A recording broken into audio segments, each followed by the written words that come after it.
Tara suba pandu Khudol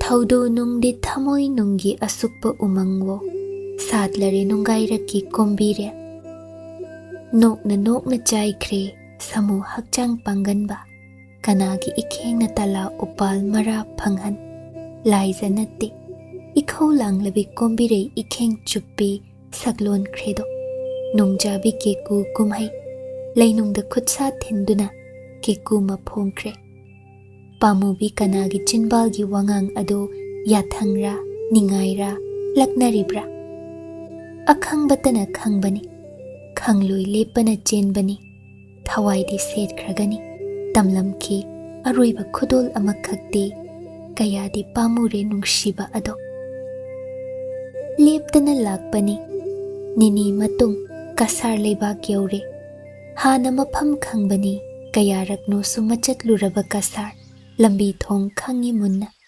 Kanpur khunda thaiduna lot hankhiba Yai maithong uningbana ngaingamdre mathanglen pari Adobu mapham ado ihang hanglamli Ngakpana mipaibana akibana mahut sinkhiba Mataw khuman thembana kadomda Mataw na magi yai manakta senabi leikhi khanbagi Mana ningsa honba ngamluban Hauchikna kadaino Kanpur thongna thire Khangba kauba maraitre Loina hankhiba angom manai amakhak chitha hoba mali Laktuna paudami mabungo maphamda Safi lanfi setlamdre lanmi adu mapu tabu ngaizaram ligum chakni phini bago Segaiba phizetlam maru lukna khurumja Hibungo ngamton Nanay yeknaba mayong yaba ngamchadraba Ayamba aibu Nakhutsu thanglinar luril lobiyudo Adubu pausit adi tabi ko angamton Hayo Nang nakanaba kire Ay lakle lanmi Luy namak Paado na pubikre Kari haiba Kasara zana lanmi chonga hena tharaklaga Kanpur pumba question duna Nahantan Ibema agambi Pathaw khuman themba Moida nata mazai bema hiramati Mahaki mapuroi Ikhoigi angom lanmi pumba supukre Makhut thauri thuki Nanay aibuda Ibungo lakpada paudamu Haina khaktuna Punduna thambiram Kanpur lam asida Pari chingnare Kasar rajana adum tofam thokte Tauramliba ado Maitrabagdagi ningthem yathangna oiramba tai Sor sang na hondoklaga Manaibu kongkhat piduna Kigano Aigi tung illu lanmi Nanay kiba phajare Ibungo angamto na imangda lipad Khudakta kasaraja mathakta lanjang basu ngamjagani nanayna Tab thawlan Ibani kakna lanjang bayaroi ni nangbo Adum pari ngaihak phau pothada Kasarajagi konung maikai pangkre Phana waraba magi karuba chokthana ui Pari marakta Karuba lektharakpa tare khanduna Yangoidagi kumtha Karuba chingduna pui Lambida ising pithakpi Sajik hano pizabi Masadi aram kaurang poktre Miramni miraibagni Mana maning tawba yaroi Lausing sisinavatai Konung sanathongda Lanmi amana khamle Mayang lanmi singna Mayang marulda wahang kaya hang Ningthaw maja oibagi Mahai masingda noptedo parisu Mayang maron kharamakhaisu khang Paukhum loina khumki Loina maksingna haiki Manay ningthaw yathang loba chatki Changhala uhai Pari Raja mangda lepi Sakchu yamna khetnakre Mayang rajani Hayo maitraba kining thaw macha Kari pami iphamdagi Raja Punem jari Aigi angang nubi lanmi khara Raja na naukon biduna leijakhiba Nijaba lakjabani Nawa dabada nungaido Mahoibu naukon banati Loina kashum sangda namsinduna thamli Amakhakti yadaduna thamde Tongana thambiri Pari chingnana Phare Raja Oiningba oidunasu Aibu hatke hairabasu Aidi aigi mi pudana Konung ngasi thaduklaruido Hatpi gadabada ngairi ꯅꯤꯡꯊꯧ ꯃꯆꯥꯅꯤ ꯑꯩꯁꯨ ꯑꯩ ꯑꯃ ꯁꯣꯛꯄꯗ ꯔꯥꯖꯥ ꯅꯪꯒꯤ ꯀꯁꯥꯔ ꯂꯩꯕꯥꯛ ꯑꯁꯦ ꯇꯨꯝꯒꯅꯤ ꯑꯁꯤꯃꯇ ꯅꯤꯡꯁꯤꯡꯕꯤꯍꯧ ꯔꯥꯖꯥꯗꯨꯅ ꯃꯩꯇ꯭ꯔꯕꯥꯛꯀꯤ ꯁ꯭ꯔꯤꯖꯨꯠꯀꯤ ꯆꯦꯕꯥꯎ ꯐꯪꯕꯒꯤ ꯃꯩꯇ꯭ꯔꯕꯥꯛꯇꯒꯤ ꯆꯦꯜꯂꯛꯄ ꯄꯨꯝꯕ ꯐꯥꯕꯅꯤ ꯅꯍꯥꯟ ꯅꯣꯡ ꯅꯤꯡꯊꯦꯝꯅ ꯆꯤꯊꯤ ꯏꯈꯤꯕꯗꯨ ꯔꯥꯖꯥꯒꯤ ꯃꯐꯝꯗꯅꯤ ꯍꯦꯃꯥ ꯆꯦꯟꯈ꯭ꯔꯦ ꯈꯪꯕꯒꯤ ꯍꯦꯃꯥ ꯊꯦꯝꯕ ꯃꯆꯜ ꯍꯤꯔꯥꯃꯇꯤ ꯄꯨꯝꯅꯃꯛ ꯐꯥꯖꯤꯟꯗꯨꯅ ꯊꯝꯃꯨ ꯋꯥꯔꯣꯜ ꯌꯥꯎꯈꯤꯕ ꯆꯤꯊꯤꯅꯤ ꯃꯇꯦꯡ ꯅꯤꯔꯛꯄꯅꯤ ꯃꯗꯨꯅ ꯔꯥꯖꯥꯅ ꯊꯦꯝꯕ ꯍꯦꯃꯥ ꯍꯣꯏꯕꯨ ꯐꯥꯖꯤꯟꯈꯤꯕꯅꯤ ꯑꯆꯨꯝ ꯑꯔꯥꯟ ꯈꯪꯗꯦ ꯔꯥꯖꯥꯗꯤ ꯍꯥꯟꯅ ꯍꯥꯏꯔꯛꯈꯤꯕ ꯃꯩꯇ꯭ꯔꯕꯥꯛ ꯃꯄꯨꯒꯤ ꯋꯥ ꯇꯥꯕꯅꯤ ꯇꯦꯡꯕꯥꯡꯅꯤ ꯌꯥꯊꯪ ꯏꯟꯕ ꯅꯠꯇꯦ ꯑꯗꯨꯕꯨ ꯑꯇꯣꯞꯄ ꯅꯤꯡꯊꯧ ꯃꯆꯥ ꯑꯃꯅ ꯑꯃꯨꯛ ꯍꯧꯖꯤꯛ ꯃꯃꯥꯡꯗ ꯂꯦꯞꯇꯨꯅ ꯕꯦꯕꯥꯔ ꯀꯥꯏꯗ ꯐꯥꯖꯤꯜꯂꯤꯕ ꯃꯥꯒꯤ ꯃꯤ ꯅꯤꯔꯤꯕ ꯑꯁꯤ ꯄꯤꯅꯤꯡꯉꯤ ꯃꯩꯇ꯭ꯔꯕꯥꯛꯀꯤ ꯁ꯭ꯔꯤꯖꯨꯠꯀꯤ ꯃꯅꯥꯏ ꯑꯃ ꯐꯥꯎ ꯊꯥꯔꯛꯇꯨꯅ ꯆꯤꯟꯕꯥꯎ ꯍꯥꯏꯔꯝꯈꯤꯕꯁꯨ ꯂꯩꯇꯦ ꯁꯨꯞꯅꯇꯒꯤ ꯃꯥꯒꯤ ꯃꯊꯛꯇ ꯂꯩꯈ꯭ꯔꯕ ꯑꯃꯒꯨꯝ ꯆꯤꯊꯤ ꯈꯛ ꯊꯥꯔꯛ ꯌꯥꯊꯪ ꯄꯤꯔꯛꯂꯤꯒꯨꯝ ꯍꯥꯏꯕ ꯏꯜꯂꯨꯔꯤꯕ ꯔꯥꯖꯥ ꯃꯥꯅ ꯑꯣꯏꯅ ꯍꯧꯖꯤꯛꯇꯤ ꯄꯥꯔꯤ ꯃꯥꯡꯗ ꯏꯀꯥꯏꯔꯦꯗꯣ ꯔꯥꯖꯥꯅ ꯃꯩꯇ꯭ꯔꯕꯥꯛꯀꯤ ꯅꯤꯡꯊꯦꯝꯗ ꯄꯥꯎꯁꯨ ꯊꯥꯈ꯭ꯔꯕꯅꯤ ꯃꯔꯨꯞꯀꯤ ꯃꯇꯦꯡ ꯄꯥꯡꯂꯦ ꯍꯥꯏꯅ ꯑꯗꯨꯕꯨ ꯄꯥꯎꯈꯨꯝ ꯍꯜꯂꯛꯇ꯭ꯔꯤ ꯃꯃꯥꯡꯗ ꯑꯀꯤ ꯈꯪꯗ ꯂꯦꯞꯂꯤꯕ ꯄꯥꯔꯤꯒꯤ ꯃꯤꯑꯣꯏ ꯃꯤꯇꯧ ꯌꯦꯡꯂꯤ ꯃꯩꯇ꯭ꯔꯕꯥꯛꯀꯤ ꯅꯤꯡꯊꯧ ꯃꯆꯥꯁꯤꯡꯗꯤ ꯑꯣꯏꯗꯕ ꯍꯥꯏꯗꯦ ꯈꯪꯏ ꯃꯔꯝ ꯑꯃꯁꯨ ꯂꯩ ꯃꯤꯔꯣꯜꯂꯕꯤ ꯃꯧ ꯅꯍꯥ ꯑꯃꯕꯨ ꯃꯥꯅ ꯉꯝꯃꯤ ꯍꯥꯏꯅ ꯐꯥꯖꯤꯟ ꯄꯨꯟꯁꯤꯟ ꯇꯧꯕ ꯄꯥꯞꯅꯤ ꯃꯄꯨꯔꯣꯏꯕꯗ ꯁꯤꯟꯅꯐꯝ ꯊꯣꯛꯏꯅ ꯃꯁꯤꯅ ꯈ꯭ꯋꯥꯏꯗꯒꯤ ꯂꯨꯔꯦꯗꯣ ꯇꯞꯅ ꯅꯤꯡꯁꯥ ꯍꯣꯟꯗꯣꯛꯇꯨꯅ ꯔꯥꯖꯥꯅ ꯍꯥꯏꯔꯛꯏ ꯅꯇꯧ ꯌꯦꯡꯕꯅꯤ ꯐꯔꯦ ꯅꯈꯣꯡꯅ ꯊꯣꯡꯅ ꯏꯅꯥꯛꯇ ꯌꯧꯔꯛꯄ ꯅꯪꯕꯨ ꯑꯩꯅ ꯃꯤꯔꯥꯏꯐꯝ ꯊꯣꯛꯇꯦ ꯔꯥꯖꯀꯨꯃꯥꯔ ꯄꯨꯖꯈ꯭ꯔꯣ ꯅꯪꯒꯤ ꯅꯨꯄꯤ ꯑꯃꯁꯨꯡ ꯅꯆꯥ ꯂꯥꯟꯃꯤ ꯄꯨꯝꯕ ꯑꯗꯨꯒ ꯅꯕꯨꯡꯉꯣ ꯃꯩꯇ꯭ꯔꯕꯥꯛꯀꯤ ꯃꯩꯗꯤꯉꯧꯅ ꯏꯊꯛꯇ ꯂꯥꯟ ꯍꯧꯍꯜꯂꯛꯄꯗꯤ ꯌꯥꯔꯣꯏ ꯃꯥꯕꯨ ꯈꯥꯝꯖꯤꯟꯕ ꯅꯪꯒꯤꯗꯥꯏꯅꯤ ꯃꯥꯅ ꯃꯇꯦꯡ ꯅꯤꯔꯛꯄꯒꯤ ꯑꯩꯅ ꯅꯪꯒꯤ ꯃꯤꯁꯤꯡꯕꯨ ꯐꯥꯖꯤꯜꯂꯨꯔꯦ ꯑꯩ ꯁꯣꯏꯈ꯭ꯔꯦ ꯃꯈꯣꯏꯕꯨ ꯊꯥꯗꯣꯛꯂꯒꯦ ꯂꯦꯞꯄꯤ ꯌꯥꯝꯅ ꯅꯨꯡꯉꯥꯏꯖꯔꯦ ꯔꯥꯖꯥ ꯇꯧꯕꯤꯃꯜ ꯀꯥꯎꯖꯔꯣꯏꯗꯣ ꯑꯗꯨꯕꯨ ꯄꯥꯔꯤ ꯂꯥꯡꯇꯛꯅꯕꯅ ꯅꯨꯄꯤ ꯅꯆꯥ ꯍꯥꯏꯕ ꯔꯥꯖꯥꯅ ꯁꯣꯏꯗꯨꯅ ꯋꯥ ꯍꯥꯏꯔꯕ꯭ꯔꯥ ꯃꯖꯥꯏꯕꯦꯝꯃ ꯍꯤꯔꯥꯃꯇꯤ ꯅꯥꯎꯄꯨꯔꯝꯕꯁꯨ ꯌꯥꯏ ꯑꯇꯩ ꯃꯈꯩꯗꯤ ꯀꯩꯁꯨꯝꯁꯪꯗ ꯊꯝꯃꯤ ꯃꯤꯔꯣꯟꯕꯤꯗꯨꯗꯤ ꯇꯣꯉꯥꯟꯅ ꯑꯃ ꯊꯝꯃꯤ ꯔꯥꯖꯥꯅ ꯃꯤꯔꯣꯟꯕꯤꯕꯨ ꯀꯩꯁꯨꯝꯁꯪ ꯌꯧꯍꯟꯕ ꯙꯔꯃ ꯅꯠꯇꯦ ꯈꯟꯕ ꯄꯨꯛꯐꯕ ꯀꯁꯥꯔ ꯔꯥꯖꯥꯅꯤ ꯏꯀꯣꯟ ꯀꯣꯟꯅ ꯍꯦꯃꯥ ꯄꯨꯊꯣꯛꯂꯛꯏ ꯃꯣꯃꯣꯟ ꯇꯧꯖꯩ ꯃꯁꯛ ꯃꯆꯨ ꯊꯣꯛꯂꯝꯗ꯭ꯔꯦꯗꯣ ꯏꯁꯣꯟ ꯁꯣꯟꯅ ꯎꯔꯦ ꯀꯌꯥꯗꯤ ꯀꯨꯏꯔꯦ ꯌꯥꯏꯒꯤ ꯆꯤꯡꯂꯧ ꯎꯈꯤꯗꯕ ꯌꯥꯏꯒꯤ ꯃꯇꯧ ꯎꯉꯝꯈꯤꯗꯕ ꯄꯥꯔꯤ ꯃꯤꯠꯂꯨ ꯏꯔꯥ ꯍꯧꯔꯛꯏ ꯍꯦꯃꯥꯅ ꯃꯣꯃꯣꯟ ꯁꯨꯝ ꯅꯣꯛꯂꯤ ꯄꯥꯔꯤ ꯃꯤꯠꯌꯦꯡꯅ ꯍꯪꯈꯤ ꯅꯥꯔꯨꯔꯕ꯭ꯔꯥ ꯅꯪꯕꯣ ꯀꯌꯥ ꯍꯔꯥꯎꯖꯈ꯭ꯔꯦ ꯃꯥꯒꯤ ꯌꯥꯏ ꯈꯨꯃꯟ ꯊꯦꯝꯕ ꯅꯦꯅꯥ ꯇꯥꯔꯤ ꯃꯁꯤꯇ ꯉꯥꯏꯕꯅꯤ ꯔꯥꯖꯥꯅ ꯄꯣꯊꯥꯈꯣ ꯍꯥꯏꯅ ꯃꯈꯣꯏꯒꯤ ꯂꯩꯐꯝ ꯆꯥꯐꯝ ꯐꯖꯅ ꯁꯤꯟꯕꯤꯔꯦ ꯑꯗꯨꯕꯨ ꯃꯇꯝ ꯈꯔ ꯊꯤꯟꯊꯍꯟꯈꯤꯕ ꯑꯗꯨ ꯃꯥꯅ ꯃꯩꯇ꯭ꯔꯕꯥꯛ ꯃꯄꯨꯗ ꯆꯦꯄꯥꯎ ꯑꯃ ꯊꯥꯈ꯭ꯔꯦ ꯑꯣꯏꯔꯤꯕ ꯄꯨꯝꯕ ꯁꯨꯒꯥꯏꯅ ꯏꯗꯨꯅ ꯃꯗꯨꯒꯤ ꯄꯥꯎꯈꯨꯝ ꯑꯃ ꯉꯥꯏꯕꯅꯤ ꯐꯥꯖꯤꯟꯈꯤꯕꯁꯤꯡ ꯍꯦꯛ ꯊꯥꯗꯣꯛꯄ ꯉꯝꯗ ꯅꯤꯡꯊꯦꯝꯅ ꯐꯥꯖꯤꯜꯂꯨ ꯄꯥꯎ ꯍꯥꯏꯔꯛꯄꯗꯨꯒꯤ ꯌꯀꯥ ꯌꯦꯡꯂꯗꯨꯅ ꯑꯃꯨꯛ ꯐꯥꯖꯤꯜꯂꯨ ꯍꯥꯏꯔꯛꯂꯕꯗꯤ ꯔꯥꯖꯥ ꯑꯁꯤ ꯂꯨꯒꯗꯧꯔꯤ ꯀꯥꯜꯂꯦ ꯐꯨ ꯀꯥꯟꯗ꯭ꯔꯦ ꯐꯨ ꯃꯩꯇ꯭ꯔꯕꯥꯛꯀꯤ ꯅꯤꯡꯊꯦꯝꯗ ꯈꯛ ꯅꯠꯇꯦ ꯄꯥꯔꯤꯒꯤ ꯃꯌꯨꯝꯂꯣꯝ ꯑꯉꯣꯝꯗꯁꯨ ꯄꯥꯎ ꯊꯥꯈ꯭ꯔꯦ ꯈꯨꯃꯟ ꯊꯦꯝꯕꯅ ꯄꯥꯎꯈꯨꯝ ꯉꯥꯏꯕ ꯃꯊꯧ ꯇꯥꯏ ꯑꯉꯥꯡ ꯃꯈꯣꯏꯅ ꯑꯍꯜ ꯋꯥ ꯇꯥꯗ ꯄꯪꯇꯧ ꯇꯧꯕ ꯌꯥꯗꯦ ꯏꯟꯊꯣꯛꯄꯤꯔꯦ ꯋꯥꯔꯧꯈ꯭ꯔꯕ ꯄꯥꯔꯤꯅ ꯑꯋꯥꯕ ꯇꯥꯔꯕ ꯀꯥꯟ ꯃꯌꯨꯝꯂꯣꯝꯗ ꯄꯥꯎ ꯊꯥꯕ ꯅꯠꯇꯦ ꯃꯇꯥꯎ ꯊꯦꯝꯕꯅ ꯇꯨꯃꯤꯟ ꯊꯥꯈꯤꯕꯅꯤ ꯅꯍꯥꯟ ꯃꯈꯩ ꯎꯕ ꯐꯪꯂꯨꯗꯕꯅꯔ ꯃꯪꯂꯥꯛꯅꯔꯨꯔꯗꯨꯅ ꯃꯤꯀꯞ ꯊꯣꯛꯂꯛꯄꯗ ꯇꯨꯝꯊꯧ ꯌꯥꯗ꯭ꯔꯒꯨꯝ ꯃꯤꯠ ꯄꯥꯡꯂꯔꯤꯕ ꯁꯛꯐꯝꯗꯨꯅ ꯅꯤꯡꯁꯥ ꯁꯣꯔꯒꯤ ꯃꯍꯨꯠ ꯁꯤꯟꯈ꯭ꯔꯕ꯭ꯔꯥ ꯅꯠꯇ꯭ꯔꯦ ꯍꯥꯏꯔꯒ ꯃꯁꯥꯅ ꯃꯁꯥꯃꯛꯇ ꯄꯦꯅꯥꯏꯗ ꯌꯦꯡꯂꯤꯕ꯭ꯔꯥ ꯍꯦꯃꯥ ꯂꯣꯌꯨꯝꯕꯗ ꯃꯨꯅ ꯃꯨꯅ ꯌꯦꯡꯗꯨꯅ ꯁꯨꯝ ꯃꯔꯩꯖꯩꯗꯣ ꯂꯣꯌꯨꯝꯕꯅ ꯋꯥ ꯉꯥꯡꯂꯦ ꯄꯥꯛꯅꯁꯨ ꯈꯨꯝꯃꯨ ꯌꯥꯗꯦ ꯋꯥ ꯍꯪꯂꯦ ꯅꯣꯛꯄꯗꯃꯛ ꯅꯣꯛꯂꯤꯕ ꯄꯥꯔꯤꯕꯨ ꯀꯌꯥ ꯂꯛꯅꯕꯤꯔꯦ ꯃꯣꯃꯣꯟꯂꯤꯕꯗꯣ ꯃꯇꯧꯗꯨꯅ ꯇꯥꯛꯏꯗꯣ ꯀꯌꯥ ꯋꯥꯅ ꯀꯨꯏꯅ ꯉꯥꯏꯔꯨꯔꯦ ꯅꯪꯁꯦ ꯑꯩꯗꯤ ꯄꯥꯔꯤ ꯃꯣꯃꯣꯟꯂꯗꯨꯅ ꯌꯥꯏ ꯃꯇꯧ ꯌꯦꯡꯅ ꯌꯦꯡꯅ ꯑꯗꯨꯃꯛ ꯌꯦꯡꯗꯨꯅ ꯂꯩꯅꯔꯁꯦ ꯍꯥꯏꯔꯤꯕ꯭ꯔꯣ ꯌꯥꯏ ꯀꯩꯗꯧꯔꯕꯒꯦ ꯅꯪꯕꯨ ꯀꯁꯥꯔ ꯂꯩꯕꯥꯛꯀꯤ ꯍꯦꯂꯣꯏꯒ ꯆꯪꯂꯕ꯭ꯔꯃꯤ ꯆꯪꯗꯦꯒꯨꯝ ꯃꯉꯛꯈꯥꯏ ꯄꯥꯔꯤ ꯈꯪꯅꯤꯡ ꯅꯤꯡꯁꯤꯡ ꯃꯕꯨꯛꯅꯤꯡꯗ ꯈꯜꯂꯤ꯫ ꯍꯦꯃꯥꯒꯤꯅ ꯑꯄꯣꯛꯄꯤ, ꯑꯩꯒꯤꯅ ꯏꯅꯦꯝ ꯑꯗꯨ ꯍꯌꯦꯡꯃꯛ ꯊꯤꯔꯨꯗꯕ ꯌꯥꯗꯦ꯫ ꯐꯪꯕ ꯉꯝꯕ꯭ꯔꯥ ꯍꯥꯟꯅ ꯌꯦꯡꯈꯤꯒꯦ꯫ ꯉꯝꯂꯕꯗꯤ ꯀꯌꯥ ꯍꯔꯥꯎꯖꯒꯅꯤ ꯑꯩꯒꯤ ꯌꯥꯏꯅ꯫ ꯍꯦꯃꯥ ꯇꯞꯅ ꯍꯥꯏꯖꯩ꯫ ꯄꯥꯎ ꯑꯃ ꯂꯩ, ꯇꯝꯖꯗ꯭ꯔꯤꯗꯣ ꯂꯣꯌꯨꯝꯕ? ꯄꯥꯔꯤ ꯆꯤꯡꯅꯅ ꯉꯁꯥꯏ ꯔꯥꯖꯥꯅ ꯋꯥꯇꯥ ꯑꯃ ꯇꯧꯈꯤ, ꯁꯦꯡꯂꯕ꯭ꯔꯥ ꯌꯥꯏ?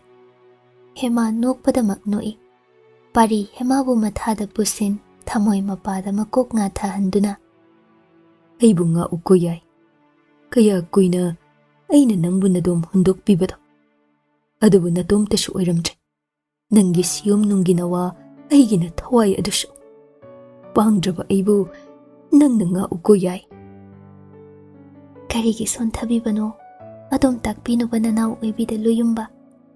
ꯑꯁꯨꯛ ꯀꯨꯏꯕ ꯑꯁꯦ ꯂꯣꯌꯨꯝꯕ ꯃꯥꯏꯀꯩ ꯆꯣꯛꯊꯗ ꯌꯦꯡꯖ ꯅꯪꯒꯤ ꯅꯨꯡꯁꯤ ꯈꯨꯗꯣꯜ, ꯑꯩꯒꯤ ꯁꯤꯌꯨꯝ ꯅꯨꯡꯒꯤ ꯏ ꯃꯇꯨꯝ ꯑꯁꯦ ꯁꯦꯟꯅꯖꯗꯨꯅ ꯍꯤꯡꯖꯔꯛꯄꯤ ꯅꯅꯥꯎ ꯑꯣꯏꯕꯤꯅꯤꯗꯣ꯫ ꯌꯥꯏ, ꯅꯣꯡꯃ ꯈꯨꯗꯣꯜ ꯄꯤꯌꯨ ꯍꯥꯏꯅ ꯅꯤꯡꯉꯥꯏ ꯇꯧꯈꯤꯕꯗꯥꯏ ꯄꯤꯕ ꯉꯝꯕ ꯑꯣꯏꯒꯦ꯫ ꯏꯃꯣꯝ ꯑꯃ ꯃꯥꯂꯦꯝꯗ ꯑꯅꯤ ꯁꯨꯗꯕꯤ, ꯏꯐꯝꯗꯅ ꯌꯥꯏ ꯑꯅꯤ ꯁꯨꯕꯤ ꯑꯃ ꯅꯐꯝꯗ꯫ ꯍꯦꯃꯥ ꯅꯣꯛꯂꯗꯨꯅ ꯑꯩꯗꯤ ꯏꯃꯣꯝ ꯑꯣꯏꯒꯗꯕ ꯃꯥꯟꯗꯦ꯫ ꯑꯦ, ꯀꯝꯗꯧꯅ ꯈꯪꯂꯤꯕ?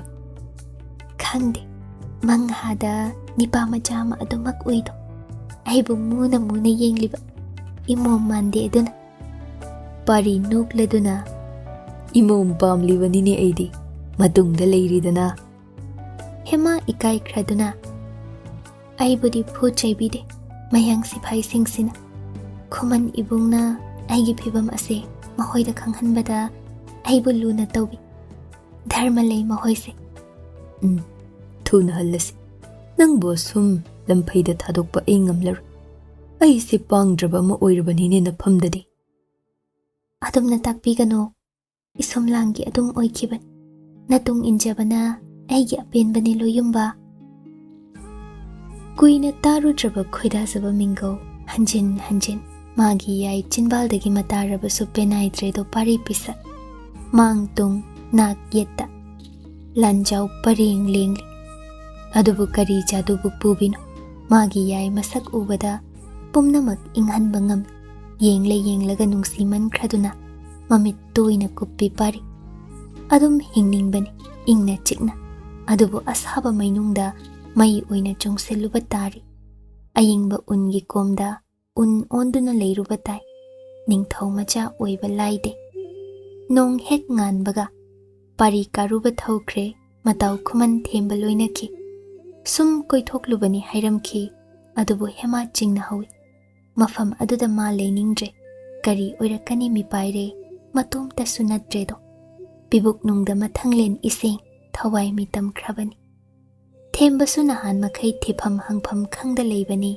ꯑꯗꯨꯕꯨ ꯄꯥꯡꯒꯜ ꯍꯥꯞꯂꯦ ꯃꯇꯥꯎꯅ꯫ ꯍꯦꯃꯥꯒꯤ ꯑꯄꯣꯛꯄꯤꯒꯤ ꯈꯣꯡꯒꯨꯜ ꯂꯤꯔꯨꯔꯦꯗꯣ꯫ ꯐꯪꯕ ꯀꯧꯕ ꯃꯔꯩꯇ꯭ꯔꯦ, ꯍꯪꯕ ꯌꯥꯕ ꯍꯪꯂꯦ, ꯃꯐꯝ ꯈꯨꯗꯤꯡ ꯄꯣꯊꯥꯗ ꯊꯤꯔꯦ꯫ ꯐꯪꯗꯧꯕ ꯍꯦꯛ ꯃꯥꯜꯂꯤ, ꯑꯗꯨꯕꯨ ꯃꯃꯤ ꯁꯥꯝꯈ꯭ꯔꯦ ꯍꯦꯃꯥ ꯄꯣꯛꯄꯤꯗꯤ꯫ ꯆꯤꯡꯅꯔꯛꯂꯦ, ꯁꯅꯥꯒꯤ ꯀꯩꯔꯥꯛ ꯀꯥꯔꯝꯂꯗ꯭ꯔꯥ?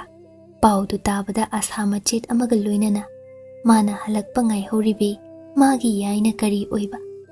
ꯑꯃꯨꯛꯇꯪꯗꯤ ꯎꯅꯍꯟꯒꯦ ꯅꯤꯡꯈꯤꯕꯅꯤ ꯂꯥꯏꯕꯛ ꯊꯤꯕꯤ ꯃꯃꯥ ꯃꯆꯥꯗꯣ꯫ ꯄꯥꯔꯤ ꯕꯤꯁꯛ, ꯑꯣꯏꯒꯗꯧꯕ ꯃꯥꯟꯗ꯭ꯔꯦ꯫ ꯍꯪꯂꯨꯕ ꯈꯨꯗꯤꯡꯅ ꯄꯂꯦꯝ ꯈꯨꯃꯟ ꯂꯩꯃ ꯑꯣꯏꯔꯝꯕꯤꯗꯨ ꯊꯨꯞꯈ꯭ꯔꯦ ꯍꯥꯏꯔꯛꯂꯤꯕ꯫ ꯁꯤꯗ ꯁꯣꯏꯗꯅꯗꯤ ꯂꯥꯛꯂꯝꯕꯗꯤ ꯃꯥꯜꯂꯤꯅꯦ꯫ ꯄꯥꯔꯤ ꯇꯨꯃꯤꯟ ꯂꯩꯈꯤ꯫ ꯃꯥꯁꯨ ꯑꯗꯨꯝ ꯇꯧꯔꯝꯂꯅꯤ ꯈꯟꯕꯅꯤ꯫ ꯊꯦꯡꯖꯤꯜꯂꯛꯄꯒꯤ ꯍꯜꯂꯛꯂꯦ꯫ ꯍꯌꯦꯡ ꯅꯣꯡ ꯍꯦꯛ ꯉꯥꯟꯕꯗ ꯑꯃꯨꯛ ꯃꯅꯦꯝꯕꯨ ꯊꯤꯒꯅꯤ ꯂꯦꯞꯄꯤ꯫ ꯍꯨꯝꯅꯤ ꯍꯧꯈ꯭ꯔꯦ, ꯃꯩꯇ꯭ꯔꯕꯥꯛꯇꯒꯤ ꯀꯣꯅꯨꯡ ꯂꯥꯟꯃꯤ ꯌꯧꯔꯛꯈ꯭ꯔꯦ꯫ ꯂꯥꯟꯃꯤ ꯃꯌꯥꯝ ꯂꯥꯛꯄꯒꯤ ꯃꯔꯝꯗꯤ ꯃꯖꯥꯏꯕꯦꯝꯃ ꯍꯤꯔꯥꯃꯇꯤ ꯂꯧꯕ ꯂꯥꯛꯄꯅꯤ ꯍꯥꯏꯔꯔꯦ꯫ ꯀꯣꯅꯨꯡ ꯅꯥꯏ ꯊꯥꯒꯣꯏꯕꯨꯁꯨꯅꯤ ꯂꯧꯕ ꯂꯥꯛꯂꯤꯕ꯫ ꯃꯌꯥꯝꯕꯨꯡ ꯅꯤꯡꯊꯦꯝ ꯌꯥꯊꯪꯗ ꯃꯆꯜ ꯑꯣꯏꯕꯤ ꯂꯥꯏꯕꯛ ꯊꯤꯔꯕꯤ ꯍꯤꯔꯥꯃꯇꯤ ꯇꯦꯡꯊꯥ ꯇꯦꯡꯊꯥ ꯀꯞꯆꯩ꯫ ꯃꯄꯨꯔꯣꯏꯕ ꯀꯥꯏꯅꯔꯅꯤ ꯈꯟꯖ꯫ ꯍꯥꯏꯖꯈꯤ ꯃꯄꯨꯔꯣꯏꯕꯗ ꯇꯨꯡꯏꯟꯕꯤꯔꯛꯀꯅꯨ, ꯃꯐꯝꯁꯤꯗ ꯂꯩꯕꯤꯍꯧ꯫ ꯑꯗꯨꯕꯨ ꯌꯥꯗ꯭ꯔꯦ ꯅꯨꯄꯥ ꯑꯗꯨꯅ꯫ ꯅꯤꯡꯊꯦꯝꯒꯤ ꯌꯥꯊꯪꯗ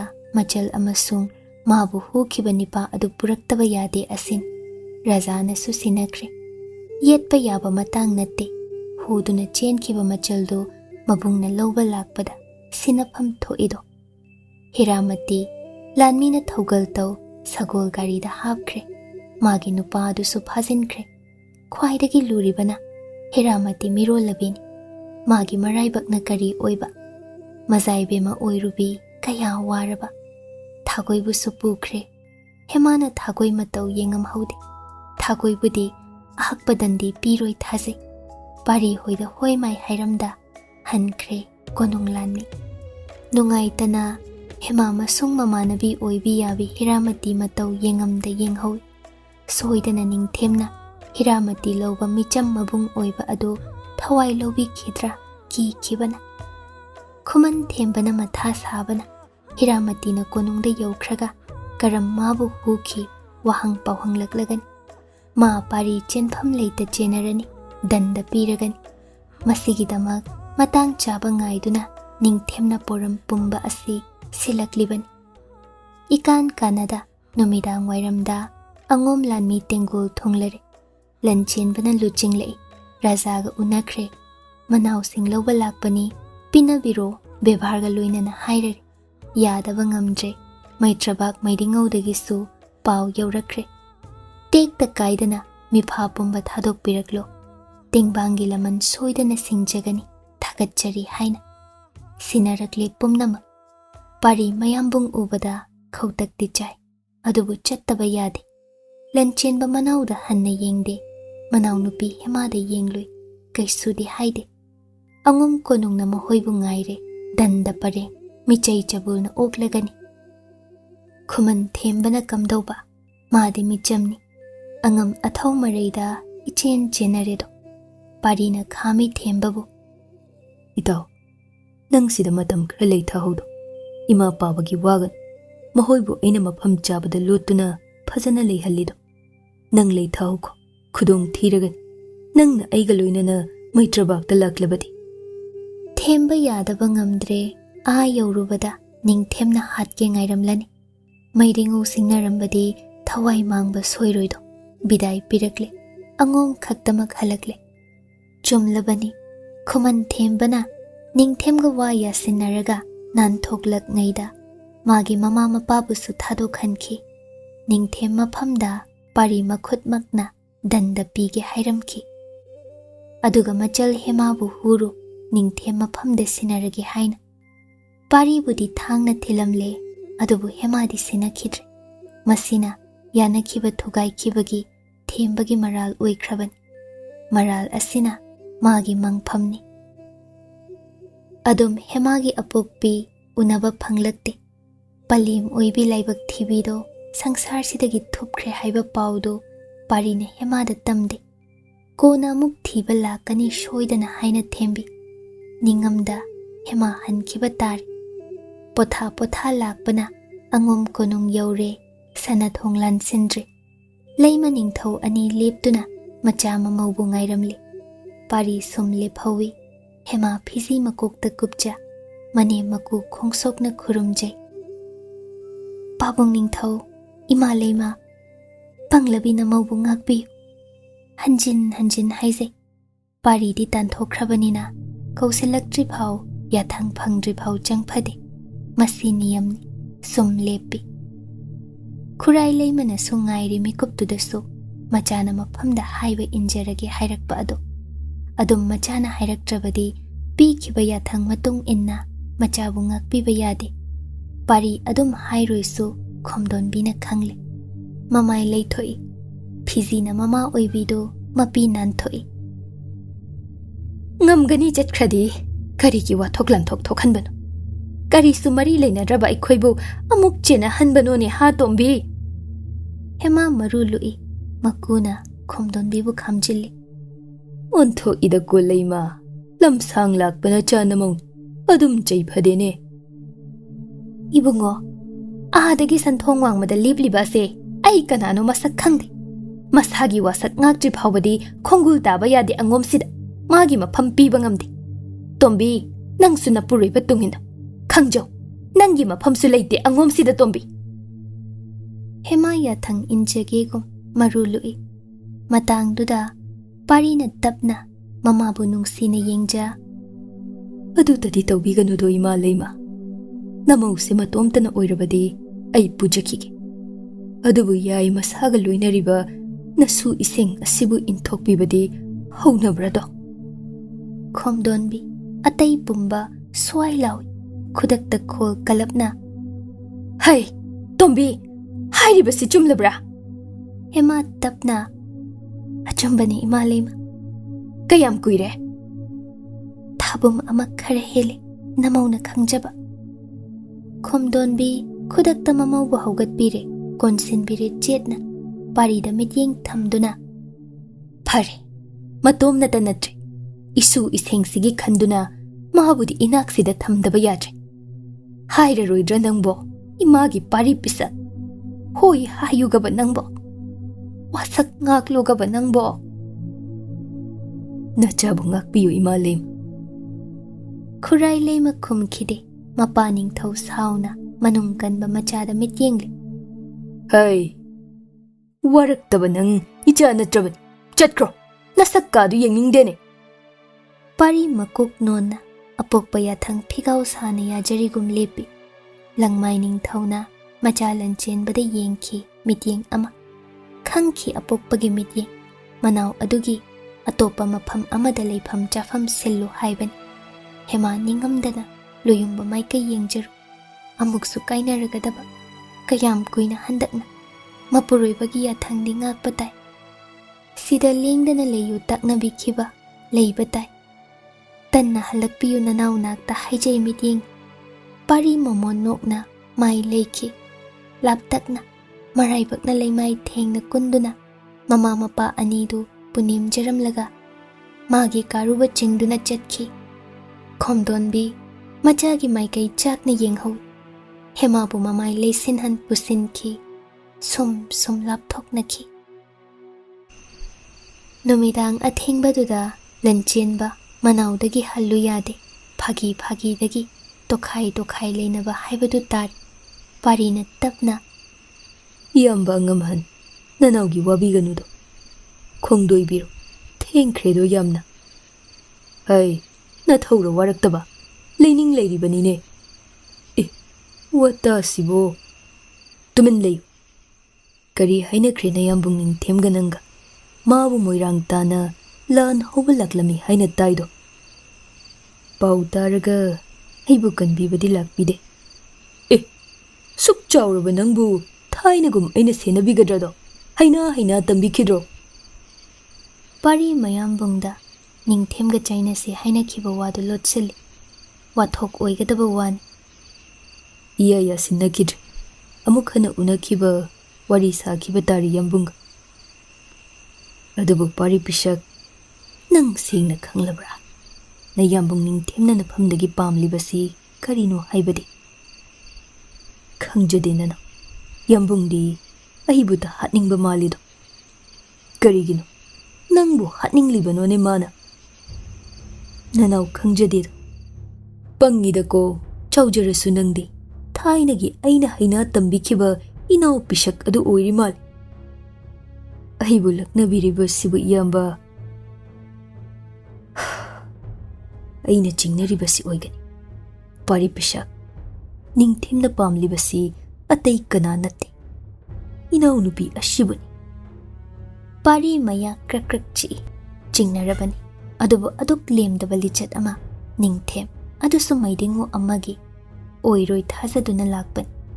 Lanchenba manawgi matau khangladuna. Manawbu lenggonduna. Aduna nangbu makhutna. Ningthemna hatlabasu. Aibu hatkrabasu. Angum ud olhanbasu. Inaw ibema hemabu makhutna chankhidribhaw. Angumdagi munduna puki manakta thamkhidribhaw. Mahagi mathong huktrabaningaygi lanse. Kaidonungda lepoido. Adubu angum ishing. Aigi irem khaki inawni na. Ipu purelgi chada nangdan. Sagaygi puyada chankhrabi mau amabu masana yada atopada sinabadi aina. Ipaning thau ima leima angum pumbana hingliba makai oithokloido. Pari tumin lay. Mamay mana ngangsinki.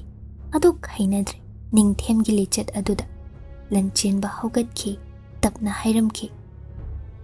Adubu ai khanghanda kaidau nungda nang itaw ning themga lantheng khangan ko pari pisak araiba natti ningthaugi marup leiba honadi mabuk khanglabani aidi magi mabu kaidau nungda thajagan aibu ningsinglo nangi kana watli ai amai chau chau na leiringai aigi inaw shokpadi ningthem magi shumatik nattedo phari wakhal sagan pothar inaw ibe mabudi ima leimana lokshin bikredana hai yeng aina di thaina gum ipik pikna uriba nangsi aduga pari pisak hojik su nangse panthau mingthol karagani nangbu thaina gi itung koin inaramba aigi pari pisak turado Pari awaba pumba kaw nokfet tawjay mayambong nalaknabibada mamay ngangsin hankre mayambong khalu ragasu si shoidana oigani khankre mayam mangdadi machilna phongna haidaba ningthemgi ningai asi leblot amuk hanjinna mana hemabu pari makadagi angum makadagi lona oirasu phongna oirasu setuna lokhidringkai leblot hemabu hanjinna magi oikhidrikai mathangi numit ayuk yenda anganba yahau pung phawba thendri kangla utra mangda leplari kanagina lai phiribi oibi kanagina tamphayai oibido phiseng setli lai khurum jaba phizolni angauba lasingna saba inafi taba baduna makok kuppi machem ani thoinu thaba loinare angum manai kayana thogal tauza manawbu kangla khurum hange purakpani manem khomdonbi ya thangni hema koilei leina yenglei utra manung changsin khidringai utra marum waidagi murti ama thoklakle thoinu thabadi masaka khangde adubu loyumba mami tamak ubada sakhangba ngamlabi heman nokladuna machem ani da onsin ichem ani nanaw nupane lingjarekliye ichem ani punem jage khanjari mal kadai akhoi pari pisakbo asida utra marumda locheriye thoinu thaba yenglei ure iwang wangkhai ikairap lepliba manawbu thaba nokladuna as lamhen badi oijarurabanina machi maya thiduna lumduna matu sida mitugum yengleredana sidia thoinu na chingan bi manawbu chaihatli hai na chil yangmaliko laishambi nang mi ta khilakin tumin layudo oh nanaw soi credo ichema hoine mi ta khidana lona magi yai thibalaklena imale mana kongyau khradi danda mukpi ge hain hingchabiduna mau ahumdu manung changkre ngakmi lanmi singna uhaudre paribu urabasu mapu ningbanina khomdonbina kongyau hankhiroi paudu machem anina mang thagatki hemana mathanglenga khamrangnana tapli sum chatpana thoinu thaba sum lapthokredo pari phalap yenglap ahing tumthau yabrado yai yade soiri kamdogani nangbo horendi tumjarani iranai waganusi ai thuna nanakta laklagani do soida soibigano ado loyumba pau nungaiba malai tamudana aigi ming ase angom puyada ipu puya suba makokna chansin bikredo asing bagirani yai pari harau jakhibana hemabu khutsambirai tapna yai na pamaya changsin chirol ama kumja magi matung imom langlen gi mingshu angum puyada jankrani do hema nokladuna nipa oigani haizakraba maktada imom oigani ni nangbo khangsu khangdana loyumba ontho ida nokanu ne masibo adu yai aina ningjaba malai takpiyudo nanauda imom minglendu tayal haina thonge ko naning tawbiyo loyumba ado icha pari pisaki mingdi apamba makhanjaudo ngasi ahing wakhal khanjaruni. Kamdausiba loyumba hayengdagidi konungdagi henge yaraklaroi ima leimana aibu. Nutigi kangla khurumjage nanau ningai tawzaruni hek konung yorubaga ima leima maphamda. Pari nukladuna ningai tawba tawhide waganune. Tumin leima pukrida ayuk khuding la. Habung marumda ay lumduna leiramgedo. Wata duda hema penjana nukli. Sum aniduna leitha haubaduda thaba prap hanna chengumlak kumlak. Kuiba yaroine pari pisak hanjaro haujiktine nangi yai masak ase uba sina penthokluko. Phagani taimton. Hema bu thabana pukre. Hema mamai leithok loyumba matau yengjariba. Thabana adum yengnu chaisinnei. Hema haiba indabiwo mache michai khangje. Adubu sum tum ilakle pari. Thaba suktuna. Ikai khangdene. Itomda sunati. Nataim halsu yauriba pari pisa. Lam henjaradine khara wajo. Jakro na. Pari nokladuna. Yaida natido. Imom langlensu senajabani nanaune taimton. Yengune mase waraktabase. Nayambung haidoklaga punduna thamhangedo. Khanganido nang. Pari nokladuna hemaromda mangak cheptha yengli. Kangla santhong lanthokre. Hema sum maphamdagi lapthokre. Pari hojang marumda lephawi. Matung inaning. Inagani shoidanasu. Kanasu kirude mana. Kananasu udedo asimadi. Phimu setpa lanmi amana. Sana khongnang marumda lumduna yengli. Pari matung ina ngasaidagi haina singna leirakliba. Sanariba wari taru. Mabungo maidi ngauda shoidana tamluragani phimu lanmin. Mabema khuman janu angom ising ama pibuk nungda naupu haure haina.